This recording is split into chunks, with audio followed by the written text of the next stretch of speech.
ಸ್ನೇಹಿತರೆ ಎಲ್ರಿಗೂ ನಮಸ್ಕಾರ. TM ಲರ್ನಿಂಗ್ ಸೆಂಟರ್ ಯೂಟ್ಯೂಬ್ ಚಾನಲ್ಗೆ ನಿಮ್ಮೆಲ್ಲರಿಗೂ ಮತ್ತೊಮ್ಮೆ ಸ್ವಾಗತವನ್ನು ಕೋರ್ತಾ ಪರೀಕ್ಷೆ ಶಿಕ್ಷಕರ ನೇಮಕಾತಿ ಪರೀಕ್ಷೆಗೆ ಮತ್ತು ಇತ್ಯಾದಿ ಸ್ಪರ್ಧಾತ್ಮಕ ಪರೀಕ್ಷೆಗಳಿಗೆ ನಿಮಗೆ EVS ಅಥವಾ GK ಸೈನ್ಸ್ ಕ್ವಶನ್ಸ್ಗಳನ್ನು ತೊಗೊಂಡು ಬಂದಿದ್ದೀನಿ. ಪ್ರಸ್ತುತ ಈ ಎಲ್ಲ ಪ್ರಶ್ನೆಗಳು ಬಂದು ನಿಮಗೆ ಈ CTETಯ ಪ್ರಶ್ನೆ ಪತ್ರಿಕೆಯನ್ನು ನಾನು ತೊಗೊಂಬಂದಿದ್ದೆ. ಎಸ್ಪೆಷಲಿ 2012ರ ಒಂದು ಪ್ರಶ್ನೆ ಪತ್ರಿಕೆಯಲ್ಲಿ ಅದೇನು ಜನವರಿ ಮತ್ತು ನವಂಬರಲ್ಲಿ ಏನು ಕಾಲಾಗಿತ್ತು 2012ರಲ್ಲಿ 2 ವರ್ಷದ ಕ್ವಶನ್ ಪೇಪರ್ಗಳನ್ನು ನಾನು ಈ ಹಿಂದೆ ಕೂಡ ಆಲ್ರೆಡಿ ವಿಡಿಯೋಗಳನ್ನು ಮಾಡಿ ಅಪ್ಲೋಡ್ ಮಾಡಿದ್ದೀನಿ. ಸೊ ಅವುಗಳನ್ನು ಕೂಡ ನೋಡಿ ನಂತರ ಈ ವಿಡಿಯೋವನ್ನು ನೋಡೋದು ನಿಮಗೆ ಒಂದಷ್ಟು ಮಾರ್ಗದರ್ಶನವನ್ನು ಕೊಡುತ್ತೆ. ಸೊ ಪ್ರಶ್ನೆಗಳನ್ನು ನೋಡ್ತಾ ಹೋಗೋಣ. ಪ್ರಶ್ನೆಗಳಿಗೆ ಸರಿಯಾದ ಉತ್ತರವನ್ನು ಮೊದಲೇ ಗೆಸ್ ಮಾಡಲಿಕ್ಕೆ ಪ್ರಯತ್ನ ಮಾಡಿ. ಪ್ರಶ್ನೆ ಈ ರೀತಿ ಇದೆ: ಪೆಟ್ರೋಲಿಯಂನಿಂದ ತಯಾರಾಗುವಂತಹ ಉತ್ಪನ್ನ ಯಾವುದು? Which of the following is ನೋಡಿ, ಇಲ್ಲಿ ಪ್ರಶ್ನೆ ಕನ್ನಡದಲ್ಲಿ ಓದಿದಾಗ ನಾನು ತಪ್ಪು ಓದಿದೆ, ಇಂಗ್ಲೀಷ್ನಲ್ಲಿ ಕರೆಕ್ಟಾಗಿ ಓದ್ತಾ ಇದ್ದೀನಿ. ಪೆಟ್ರೋಲಿಯಂನಿಂದ ತಯಾರಾಗುವ ಅಂತ ಓದಿದೆ, ಆ್ಯಕ್ಚುಲಿ ತಯಾರಾಗದ ಉತ್ಪನ್ನ ಯಾವುದು? Which of the following is not obtained from the petroleum. Not ಅನ್ನೋ ವರ್ಡನ್ನು ನಾವು ಕರೆಕ್ಟಾಗಿ ನೋಡಬೇಕು, ಯಾವುದು ಅಂತ. ಸೊ LPG, ಮೇಣ, ಕಲ್ಲಿದ್ದಲು, ಗ್ರೀಸ್ ಅಂತ ಕೊಟ್ಟಿದ್ದಾರೆ. ಸೊ ಗ್ರೀಸ್ ಕೂಡ ಅಲ್ಲಿ LPG ಅಂದರೆ ಪೆಟ್ರೋಲಿಯಂನಿಂದ ಉತ್ಪತ್ತಿ ಆಗುತ್ತೆ, ಮೇಣ ಕೂಡ ವ್ಯಾಕ್ಸ್ ಕೂಡ ಬರುತ್ತೆ, ಇನ್ನು LPG ಕೂಡ ಬರುತ್ತೆ. ಆದರೆ ಈ ಕಲ್ಲಿದ್ದಲು ಪೆಟ್ರೋಲಿಯಂನಿಂದ ಉತ್ಪತ್ತಿ ಆಗಲ್ಲ. ಸೊ ಕಲ್ಲಿದ್ದಲು ಉತ್ಪತ್ತಿ ಆಗ್ತಕ್ಕಂಥದ್ದು ಇಂದಿನ ವರ್ಷಗಳಲ್ಲಿ ಸಾಕಷ್ಟು ಹಳೆಯ ಮರಗಳು ಭೂಮಿಯಲ್ಲಿ ಹುದಿ ಹೋಗಿ ಆ ಮರಗಳು ಆಕ್ಸಿಜನ್ ಇಲ್ದೇ ಬರ್ನ್ ಆಗಿ ಭೂಮಿಯಲ್ಲಿ ಏನಾಗುತ್ತೆ, ಈ ಕಲ್ಲಿದ್ದಲು ಮತ್ತು ಪೆಟ್ರೋಲಿಯಂ ಎರಡೂ ಉತ್ಪತ್ತಿ ಆಗುತ್ತೆ. ಓಕೆ, ಸೊ ಅವೆರಡು ಬೈ ಪ್ರಾಡಕ್ಟ್ಗಳು. ಬಟ್ ಪೆಟ್ರೋಲಿಯಂನಿಂದ ಕಲ್ಲಿದ್ದಲು ಬಂದಿದೆ ಅನ್ನೋದು ತಪ್ಪು. ಸೊ ಸರಿಯಾದ ಉತ್ತರ ಕಲ್ಲಿದ್ದಲು. ಸೊ ನಾನು ಆಗಲೇ ಹೇಳ್ದಂಗೆ ಪಳೆಯುಳಿಕೆ ಇಂಧನ ಅದು. ಸೊ ಫಾಸಿಲ್ ಫ್ಯೂಯಲ್, ಉಳಿದವೆಲ್ಲವೂ ಕೂಡ ಒಂದು ಪೆಟ್ರೋಲಿಯಂನ ಉತ್ಪನ್ನಗಳು ಅಂತ ಹೇಳ್ಬೋದು. ಎಸ್, ಮುಂದಿನ ಪ್ರಶ್ನೆ: ಸಸ್ಯಗಳಲ್ಲಿ ದ್ಯುತಿಸಂಶ್ಲೇಷಣ ಪ್ರಕ್ರಿಯೆಯಲ್ಲಿ ಸಸ್ಯಗಳು ಯಾವ ಅನಿಲವನ್ನು ಹೀರಿಕೊಳ್ಳುತ್ತವೆ? ಸೊ ಹೀರಿಕೊಳ್ಳುವಂಥದ್ದು, ತೆಗೆದುಕೊಳ್ಳುವಂಥ ಅನಿಲ ಯಾವುದು? ಆಮ್ಲಜನಕ, ಸಾರಜನಕ, ಕಾರ್ಬನ್ ಡೈಆಕ್ಸೈಡ್, ಹೈಡ್ರೋಜನ್ ಅಂತ ಕೊಟ್ಟಿದ್ದಾರೆ. ಸೊ ಸರಿಯಾದ ಉತ್ತರ ಯಾವುದು? Yes, carbon dioxide. ಕಾರ್ಬನ್ ಡೈಆಕ್ಸೈಡನ್ನು ಹೀರಿಕೊಳ್ತವೆ, ಆಕ್ಸಿಜನನ್ನು ಬಿಡುಗಡೆ ಮಾಡ್ತವೆ. ಓಕೆ, ಕಾರ್ಬನ್ ಡೈಆಕ್ಸೈಡ್ ಸರಿಯಾದ ಉತ್ತರ. ಸಸ್ಯಗಳು ಸೂರ್ಯನ ಬೆಳಕಿನಲ್ಲಿ ಆಹಾರವನ್ನು ತಯಾರಿಸುವಾಗ ವಾತಾವರಣದಿಂದ ಕಾರ್ಬನ್ ಡೈಆಕ್ಸೈಡನ್ನು ಹೀರಿಕೊಂಡು ಆಮ್ಲಜನಕವನ್ನು ಬಿಡುಗಡೆ ಮಾಡ್ತವೆ. ಇನ್ನು ಈ ಕೆಳಗಿನವುಗಳಲ್ಲಿ ಯಾವ ಗುಂಪು ಬೇರುಗಳಿಗೆ ಉದಾಹರಣೆಯಾಗಿದೆ ಅಂತ ಕೊಟ್ಟಿದ್ದಾರೆ. ಸೊ ಬೇರಿಗೆ ಉದಾಹರಣೆ ಯಾವುದು ಅಂತ ಈ ಆಪ್ಷನ್ಸನ್ನು ನೋಡ್ತಾ ಹೋಗಿ: ಬೀಟ್ರೂಟ್, ಆಲೂಗಡ್ಡೆ, ಶುಂಠಿ, ಕ್ಯಾರೆಟ್, ಅರಿಶಿಣ, ಶುಂಠಿ, ಸಕ್ಕರೆಗೆಡ್ಡೆ, ಆಲೂಗಡ್ಡೆ, ಮೂಲಂಗಿ, ಕ್ಯಾರೆಟು, ಬೀಟ್ರೂಟು, ಮೂಲಂಗಿ ಅಂತ ಕೊಟ್ಟಿದ್ದಾರೆ. ಸೊ ಸರಿಯಾದ ಉತ್ತರ ಯಾವುದು? ಯಾವ ಗುಂಪು? ಕನ್ಫ್ಯೂಷನ್ ಆಗುತ್ತಲ್ಲ ಸ್ವಲ್ಪ. ಸಕ್ಕರೆಗೆಡ್ಡೆ ನೀವೆಲ್ಲರೂ ಕೇಳಿದ್ದೀರಾ? ಇಲ್ಲ. ಆಲೂಗಡ್ಡೆ ಏನಿದೆ ಇದು ಕಾಂಡ ಅಂತ ಹೇಳ್ತಾರೆ. ಸೊ ಅದು ಏನಲ್ಲ, ಬೇರಲ್ಲ. ಸೊ ಬೇರುಗಳಿಗೆ ಆಲೂಗಡ್ಡೆ ಬರಲ್ಲ. ಆಲೂಗಡ್ಡೆ, ಶುಂಠಿನೂ ಬರಲ್ಲ. ಇನ್ನು ಉಳಿದಂತೆ ಅರಿಶಿಣ ಅಂತ ಕೊಟ್ಟಿದ್ದಾರೆ ಇಲ್ಲಿ. ಅರಿಶಿಣನೂ ಕೂಡ ಅದು ಕೂಡ ಬೇರಲ್ಲ. ಅರಿಶಿಣದ ಬೇರು ಅಂತಾರೆ, ಬಟ್ ಈ ಅರಿಶಿಣದ ಬೇರಲ್ಲ ಅದು. ಓಕೆ, ಅದು ಕೂಡ ಕಾಂಡ. ಅದೆಲ್ಲ ಆಪ್ಷನ್ಸನ್ನು ಬಿಟ್ವಿ ಅಂತ ಹೇಳಿದರೆ, ಇನ್ನು ಕ್ಯಾರೆಟ್, ಬೀಟ್ರೂಟ್ ಮತ್ತು ಮೂಲಂಗಿ ಇವು ಬೇರುಗಳಿಗೆ ಉದಾಹರಣೆ ಅಂತ ನಾವು ಹೇಳ್ಬೋದು. ಸೊ ಸರಿಯಾದ ಉತ್ತರ ನೋಡಿ, ಕ್ಯಾರೆಟ್, ಬೀಟ್ರೂಟ್, ಮೂಲಂಗಿ. ಆಲೂಗಡ್ಡೆ, ಶುಂಠಿ, ಅರಿಶಿಣ ಇವೇನಿದ್ದಾವೆ ಇವು ಕಾಂಡಗಳು, ಅಂದರೆ ಮಾರ್ಪಡಿಸಿದಂತಹ ಕಾಂಡಗಳು. ಸೊ ಇವುಗಳು ಕ್ಯಾರೆಟ್, ಬೀಟ್ರೂಟ್ ಮತ್ತು ಮೂಲಂಗಿ ಏನಿದಾವಲ್ಲ ಅವೆಲ್ಲವೂ ಕೂಡ ಬೇರುಗಳು ಅಂತ ನಾವು ಹೇಳ್ಬೋದು. ನೆಕ್ಸ್ಟು ಮುಂದಿನ ಪ್ರಶ್ನೆ: ಇರುವೆಗಳು ಚಲಿಸುವಾಗ ನೆಲದ ಮೇಲೆ ಒಂದು ರೀತಿಯ ವಾಸನೆಯನ್ನು ಬಿಡ್ತವೆ, ಯಾಕೆ ಅಂತ ಕೇಳಿದ್ದಾರೆ. ಸೊ ಇರುವೆಗಳು ಚಲಿಸಬೇಕಾದ್ರೆ ನೆಲದ ಮೇಲೆ ವಾಸನೆಯನ್ನು ಯಾಕೆ ಬಿಡ್ತವೆ? ಇತರ ಇರುವೆಗಳು ದಾರಿಯನ್ನು ಪತ್ತೆ ಹಚ್ಚಲಿಕ್ಕೆ, ವೈರಿಗಳಿಂದ ರಕ್ಷಣೆ ತೆಗೆದುಕೊಳ್ಳಲಿಕ್ಕೆ, ಆಹಾರವನ್ನು ಸಂಗ್ರಹಿಸಲಿಕ್ಕೆ, ದಾರಿಯನ್ನು ಮರೆಯೋದಕ್ಕೆ.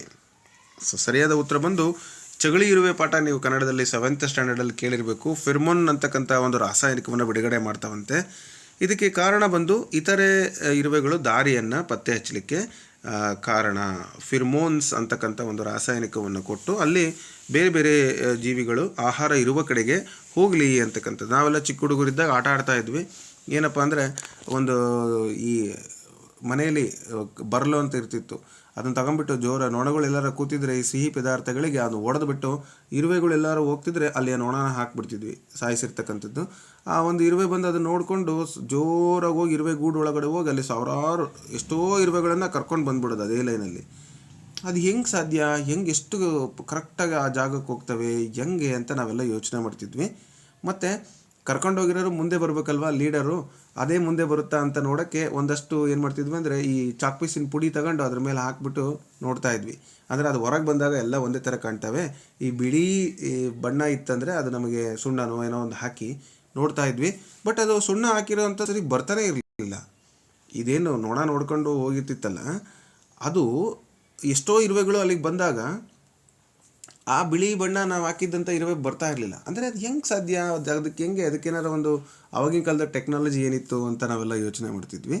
ಸೊ ಅದಕ್ಕೆ ಟೆಕ್ನಾಲಜಿ ಇದೇನೆ, ರಾಸಾಯನಿಕ, ಅದು ಫಿರ್ಮೋನ್ಸ್ ಅಂತಕ್ಕಂಥ ಒಂದು ರಾಸಾಯನಿಕವನ್ನು ಹಾಕೊಂತ ಹೋದಾಗ ಆ ದಾರಿ ಬೇರೆ ಇರುವೆಗಳಿಗೆ ಗೊತ್ತಾಗುತ್ತೆ. ವಿಶ್ವ ಪರಿಸರ ದಿನವನ್ನು ಯಾವಾಗ ಆಚರಣೆ ಮಾಡ್ತೀವಿ ಹೇಳಬೇಕಾ? ಇದಕ್ಕೆಲ್ಲ ಉತ್ತರನ ಜೂನ್ 5. ಸೊ ಜೂನ್ 5ರಂದು ಪರಿಸರ ಸಂರಕ್ಷಣೆಯ ಬಗ್ಗೆ ಜಾಗೃತಿಯನ್ನು ಮೂಡಿಸಲಿಕ್ಕೆ ಪ್ರತಿ ವರ್ಷ ನಾವು ವಿಶ್ವ ಪರಿಸರ ದಿನಾಚರಣೆಯನ್ನು ಆಚರಣೆ ಮಾಡ್ತೀವಿ. ನೆಕ್ಸ್ಟು ಸಿಂಕೋನಾ ಅಂತಕ್ಕಂಥ ಮರದ ತೊಗಟೆಯನ್ನು ಯಾವ ಕಾಯಿಲೆಯ ಚಿಕಿತ್ಸೆಯಲ್ಲಿ ಬಳಸ್ತೀವಿ? ಸೊ ಸಿಂಕೋನಾ ಅಂತಕ್ಕಂಥ ಮರದ ಒಂದು ತೊಗಟೆಯನ್ನು ಚಿಕನ್ಗುನಿಯಾ, ಮಲೇರಿಯಾ, ಡೆಂಗ್ಯೂ, ಟೈಫಾಯ್ಡ್, ಆಗಲೇ ನಾವು ಕಳೆದ ವಿಡಿಯೋದಲ್ಲಿ ಸೊಳ್ಳೆಗಳಿಂದ ಹರಡುವ ರೋಗಗಳ ಬಗ್ಗೆ ಮಾತಾಡಿದ್ವಲ್ಲ, ಅದರ ಕಂಟಿನ್ಯೂ ಅಂತ ನೀವು ಅಂದ್ಕೋಬೋದು. ಸೊ ಸರಿಯಾದ ಉತ್ತರ ಬಂದು ಮಲೇರಿಯಾ. ಸೊ ಮಲೇರಿಯಾ ರೋಗಕ್ಕೆ ಈ ಒಂದು ಮರದ ತೊಗಟೆಯನ್ನು ಔಷಧಿಯನ್ನಾಗಿ ಬಳಸ್ತಾರೆ. ಕ್ವಿನೈನ್ ಎಂಬ ಔಷಧಿಯನ್ನು ತಯಾರು ಮಾಡ್ತಾರೆ. ಆ ಮರದ ತೊಗಟೆಯಿಂದ, ಸಿಂಕೋನಾ ಅಂತಕ್ಕಂಥ ಮರದ ತೊಗಟೆಯಿಂದ ಈ ಕ್ವಿನೈನ್ ಅಂತಕ್ಕಂಥದ್ದನ್ನು, ಈಗ ನಾವು ಹೋಗಿ ಬ್ಲಡ್ ಟೆಸ್ಟ್ ಮಾಡಿದ ತಕ್ಷಣವೇ ಗುಳಿಗೆ ಕೊಡ್ತಿದ್ರು. ಈಗ ಏನು ಮಾಡ್ತಾರೋ ನನಗೆ ಐಡಿಯಾ ಇಲ್ಲ. ಮೊದಲು ನಾವು ಗೌರ್ಮೆಂಟ್ ಆಸ್ಪತ್ರೆಗೆ ಹೋದರೆ ಬ್ಲಡ್ಡನ್ನು ತಗೊಳ್ತಿದ್ರು. ಅದರ ಮಲೇರಿಯಾ ಪಾಸಿಟಿವ್ ಅಥವಾ ನೆಗೆಟಿವ್ ಅಂತ ಹೇಳೋಕ್ಕಿಂತ ಮುಂಚೆ ಪ್ಲಾಸ್ಮೋಡಿಯಂ ವೈವಾಕ್ಸ್ ಅಂತಕ್ಕಂಥ ಒಂದು ಬ್ಯಾಕ್ಟೀರಿಯಾ, ಅದು ನಮ್ಮ ಬ್ಲಡ್ ಸೆಲ್ಲಲ್ಲಿ ಇದೆಯಾ ಅಂತಕ್ಕಂಥದ್ದನ್ನು ಚೆಕ್ ಮಾಡ್ಬೇಕಾದ್ರೆ ಒಂದಷ್ಟು ಟೈಮ್ ತೊಗೊತಾ ಇದ್ರು. ಆದರೆ ಅಷ್ಟರೊಳಗೇ ನಮ್ಗೆ 4 ಗುಳಿಗೆ ಬಿಳಿ ಪೇಪರಲ್ಲಿ ಸುತ್ತಿ ಕೊಟ್ಬಿಡೋರು. ಆ ಗುಳಿಗೆನ ನುಂಗ್ರಿ, ಈಗಲೇ ತೊಗೊಂಬಿಡಿ, ತಿನ್ಬಿಡ್ರಿ ಅನ್ನೋರು. ನಾವು ರೋಗ ಇನ್ನೂ ಪತ್ತೆ ಹಚ್ಚೇ ಇಲ್ಲ, ಆಲ್ರೆಡಿ ಕೊಡ್ತಾರಲ್ಲ ಅಂದರೆ ಅದು ಮರದ ತೊಗಟೆಯಿಂದ ಮಾಡಿದಂಥ ಕ್ವಿನೈನ್ ಔಷಧ. ಸೊ ನಿಮಗೂ ಅದು ಸರಿ ಅನಿಸ್ತಾ? ನಿಮಗೂ ಈ ಅನುಭವಕ್ಕೆ ಬಂದಿತ್ತಾ ಹಿಂದೆ? ಬಟ್ ಈಗ ಸ್ವಲ್ಪ ಚೇಂಜಸ್ ಆಗಿರ್ಬೋದು. ಬಟ್ ಈ ಹಿಂದೆ ನಾವೆಲ್ಲ ಹೋದಾಗ ಗೌರ್ಮೆಂಟ್ ಹಾಸ್ಪಿಟಲ್ಗಳಲ್ಲಿ ಬ್ಲಡ್ ಟೆಸ್ಟ್ ಕೊಟ್ಟಾಗ ಚಳಿ ಜ್ವರ ಅಂದಾಗ ಆ ರೀತಿ ಮಾಡಿದ್ದು ನೋಡಿದ್ದೀವಿ. ನೆಕ್ಸ್ಟ್ ಕ್ವಶನ್ನು, ಭೂಮಿಯ ವಾಯುಮಂಡಲದಲ್ಲಿ ಸಾರಜನಕದ ಪ್ರಮಾಣ ಎಷ್ಟಿದೆ ಅಂತ ಕೇಳಿದ್ದಾರೆ. ಸೊ ಡೈರೆಕ್ಟಾಗಿ ನೋಡೋಣ. ಅತಿ ಹೆಚ್ಚು ಅಂದರೆ 78% ಇದೆ. ವಾತಾವರಣದಲ್ಲಿ ಅತಿ ಹೆಚ್ಚು ಪ್ರಮಾಣದಲ್ಲಿರ್ತಕ್ಕಂಥ ಅನಿಲ ಸಾರಜನಕ, ಅದರ ನಂತರ ಆಮ್ಲಜನಕ 21%. ಓಕೆ. ಧ್ರುವ ನಕ್ಷತ್ರ ಅಥವಾ ಪೋಲ್ ಸ್ಟಾರ್ ಯಾವ ದಿಕ್ಕನ್ನು ಸೂಚಿಸುತ್ತದೆ? ಪೋಲ್ ಸ್ಟಾರ್ ಅಂತಕ್ಕಂಥದ್ದು ಯಾವ ದಿಕ್ಕನ್ನು ಸೂಚಿಸುತ್ತದೆ? ದಕ್ಷಿಣ, ಪೂರ್ವ, ಉತ್ತರ ಮತ್ತು ಪಶ್ಚಿಮ. ಉತ್ತರ ದಿಕ್ಕನ್ನು ಸೂಚಿಸುತ್ತದೆ. ಈ ಪೋಲ್ ಸ್ಟಾರ್ ಅಂತಕ್ಕಂಥದ್ದು ಉತ್ತರ ದಿಕ್ಕನ್ನು ಸೂಚಿಸುತ್ತೆ. ಧ್ರುವ ನಕ್ಷತ್ರ ಯಾವಾಗಲೂ ಆಕಾಶದಲ್ಲಿ ಉತ್ತರ ದಿಕ್ಕಿನಲ್ಲಿ ಸ್ಥಿರವಾಗಿರುತ್ತೆ. ಆದ್ದರಿಂದ ಹಳೆಯ ಕಾಲದಲ್ಲಿ ಪ್ರಯಾಣಿಕರು ದಿಕ್ಕನ್ನು ಪತ್ತೆ ಹಚ್ಚಲಿಕ್ಕೆ ಅದನ್ನು ಬಳಸ್ತಾ ಇದ್ರು ಅಂತ ಹೇಳ್ತಾರೆ. ನೆಕ್ಸ್ಟ್, ಅಬುಧಾಬಿ ಬಗ್ಗೆ ಈ ಕೆಳಗಿನ ಯಾವ ಹೇಳಿಕೆ ಸರಿ ಇಲ್ಲ? ಅಬುಧಾಬಿ ಬಗ್ಗೆ ಒಂದಷ್ಟು ಹೇಳಿಕೆಗಳನ್ನು ಕೊಟ್ಟಿದ್ದಾರೆ. ಇದರಲ್ಲಿ ಯಾವುದು ಸರಿ ಇಲ್ಲ ಅಂತ ಕೇಳ್ತಾ ಇದ್ದಾರೆ. ಆಯ್ಕೆಗಳನ್ನು ನೋಡೋಣ. ಇಲ್ಲಿನ ಹವಾಮಾನ ತುಂಬ ಬಿಸಿಯಾಗಿದೆ. ಇಲ್ಲಿ ಪೆಟ್ರೋಲ್ಗಿಂತ ನೀರು ಹೆಚ್ಚು ಬೆಲೆ ಬಾಳುತ್ತದೆ. ಇಲ್ಲಿ ದಿನಾರ್ ಎಂಬ ಹಣವನ್ನು ಬಳಸಲಾಗುತ್ತೆ. ಇಲ್ಲಿ ಮರಳು ದಿಬ್ಬಗಳು ಕಂಡುಬರುತ್ತವೆ. ಸೊ ಎಲ್ಲವೂ ಸರಿ ಅಂತ ನಿಮಗೆ ಅನಿಸ್ಬೋದು. ಆದರೆ ಒಂದು ಆಯ್ಕೆ ತಪ್ಪು. ಅದು ಯಾವುದಪ್ಪ ಅಂದರೆ ಆಪ್ಷನ್ ಸಿ. ಯಾಕೆ ಅಂದರೆ ದಿನಾರ್ ಅಲ್ಲ, ಅಲ್ಲಿ ಬಳಸುವಂಥ ಕರೆನ್ಸಿ ಬಂದು ದಿಹಾರಮ್ ಅಂತೆ. ದಿಹಾರಮ್. ಓಕೆ, ದಿಹಾರಮ್. ದಿನಾರ್ ಅಂತಕ್ಕಂಥದ್ದು ಕುವೈತ್ ಮತ್ತು ಜೋರ್ಡಾನ್ ಅಂತಹ ದೇಶಗಳಲ್ಲಿ ಬಳಕೆ ಆಗುವಂಥ ಒಂದು ಕರೆನ್ಸಿ ಆಗಿದೆ. ಇನ್ನು ಉಳಿದಂತೆ ಅಲ್ಲಿ ಬಿಸಿ ಹವಾಮಾನ ಇರುತ್ತೆ. ಪೆಟ್ರೋಲ್ಗಿಂತ ನೀರು ಹೆಚ್ಚು ಬೆಲೆ ಬಾಳುತ್ತೆ. ಯಾಕಂದರೆ ಪೆಟ್ರೋಲಿಯಂ ಉತ್ಪನ್ನಗಳು ಜಾಸ್ತಿ ಸಿಗುತ್ತೆ, ಬಟ್ ನೀರು ಸುಲಭವಾಗಿ ಸಿಗೋದಿಲ್ಲ. ಇನ್ನು ಮರಳು ದಿಬ್ಬಗಳು ಕೂಡ ಹೆಚ್ಚಾಗಿ ಅಲ್ಲಿ ಕಂಡುಬರುತ್ತವೆ. UAE ಅಂತಲೂ ಕೂಡ ಅದನ್ನು ಕರೀತಾರೆ. ನೆಕ್ಸ್ಟು, ನದಿಗಳ ಮೇಲೆ ಅಣೆಕಟ್ಟುಗಳನ್ನು ನಿರ್ಮಿಸುವುದರಿಂದ ಆಗುವಂಥ ಅನಾನುಕೂಲ ಯಾವುದು? ಸೊ ಆಪ್ಷನ್ಸನ್ನು ನೋಡಿ. ಇದು ಜಲ ವಿದ್ಯುತ್ ಉತ್ಪಾದನೆಗೆ ಸಹಾಯಕ. ಅನಾನುಕೂಲ ಅಂದ ತಕ್ಷಣ ನಾವು ನೆಗೆಟಿವ್ ಆಗಿ ಯೋಚನೆ ಮಾಡಬೇಕು. ಅದು ಫಸ್ಟ್ ಆಪ್ಷನ್ಸನ್ನು ನೋಡಿ ನಂತರ ನಿಮ್ಗೆ ಉತ್ತರವನ್ನು ಹೇಳಕ್ಕೆ ಪ್ರಯತ್ನ ಮಾಡ್ತೀನಿ.